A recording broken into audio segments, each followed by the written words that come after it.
সম্মানিত ভিউয়ার্স, এখন আসছি পেঁয়াজ ক্ষেত।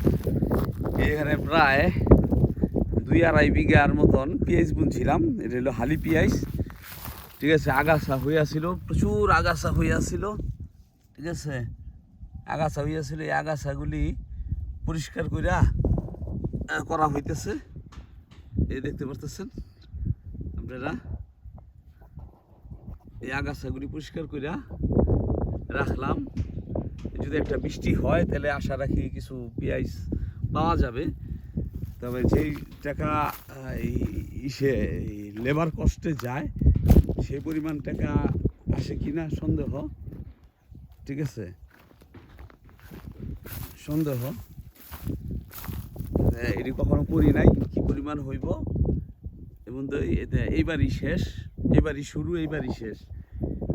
বুঝলাম যে লেবার কস্টটা দিয়া কৃষি খামার করা সম্ভব না, কৃষি কাজটা করা সম্ভব না যদি যদি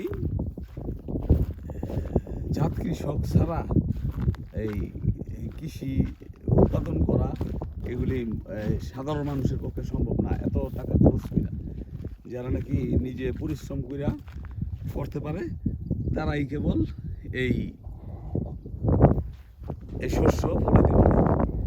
আমাদের মতন সাধারণ মানুষের পক্ষে সম্ভব না, কারণ এগুলি নিরাইতে, ঠিক আছে, এগুলি বপন করতে অনেক কষ্ট হয়, অনেক খরচ, ঠিক আছে। লেবার কস্টই অনেক চলে যায়।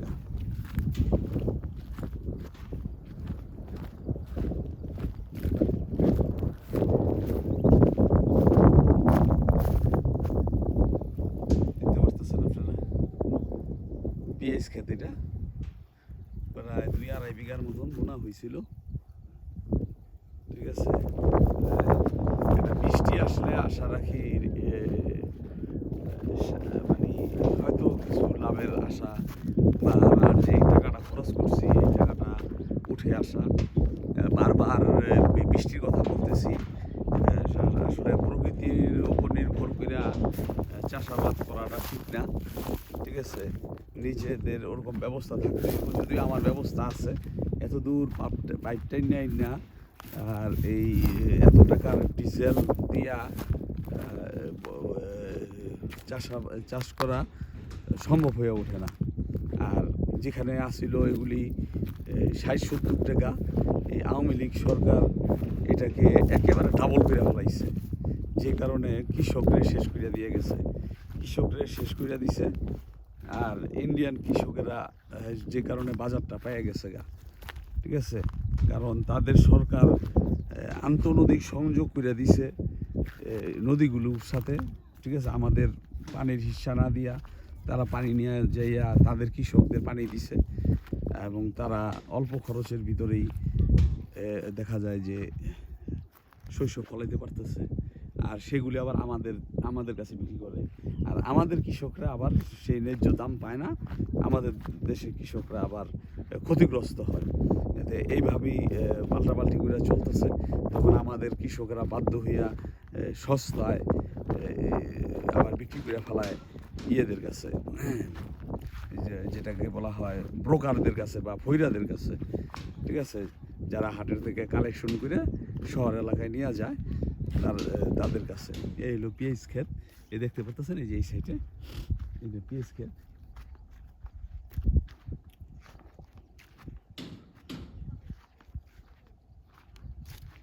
এই যে দেখতে পাচ্ছেন, এই যে এই সাইডে আবার একটা পেঁয়াজ ক্ষেত, ওই সাইডে এলবো আর কি, সি আকারে। এখানে ওই মাঝখানে কিছু আছে ঘাস, ওগুলি কেটে ফেলাই দিব, ঠিক আছে। এই দেখতে পাচ্ছেন এলে পেঁয়াজ 2-2.5 বিঘার মতন পেঁয়াজ বোনা হয়েছে। তো যাই হোক, বন্ধু খরচ, তারপরে নিরাইতে খরচ, আবার উঠাইতে ও খরচ। দেখা যাক, পেঁয়াজ হইলে পরে মুন্ডারে বুঝদন যাইব। তবে এইবারই শেষ, এইবারই শুরু, এইবারই শেষ, ঠিক আছে। ভালো থাকবেন আপনারা। যারা পেঁয়াজ সম্পর্কে ভালো অভিজ্ঞতা আছে তারা একটু কমেন্টসে জানাইবেন, যেহেতু পেঁয়াজে এটা হালি পেঁয়াজ, এটা এই মুড়ি কাটা না, আমি একটু জানি মুড়ি কাটা পেঁয়াজ খুব ভালো হয়েছে, কিন্তু সেই তুলনায় তারা পায় নাই, বাজার মূল্যটা পায় নাই, এবং কৃষক ক্ষতিগ্রস্ত, অনেকে বুনছে কিন্তু ক্ষতিগ্রস্ত হয়ে গেছে গা। হ্যাঁ, অনেকে ক্ষতিগ্রস্ত হয়ে গেছে গা, আপনারা দেখতে পারতেছেন।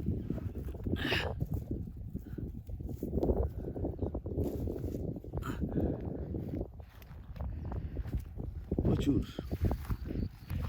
প্রচুর খরা। এখন বৃষ্টিটা হইলে আলহামদুলিল্লাহ বলা যায় যে হয়তো কিছু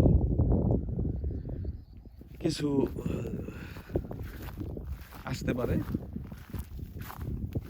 তবে কেউ যদি খামার করার চিন্তা ভাবনা থাকে, আমি আগেও বলছি এখনও বলি, কৃষিতে যাদের অভিজ্ঞতা আছে, যারা পরিশ্রম করে করতে পারবেন, তারাই কেবল কৃষিতে খামার করার চিন্তা করবেন, আর এছাড়া না।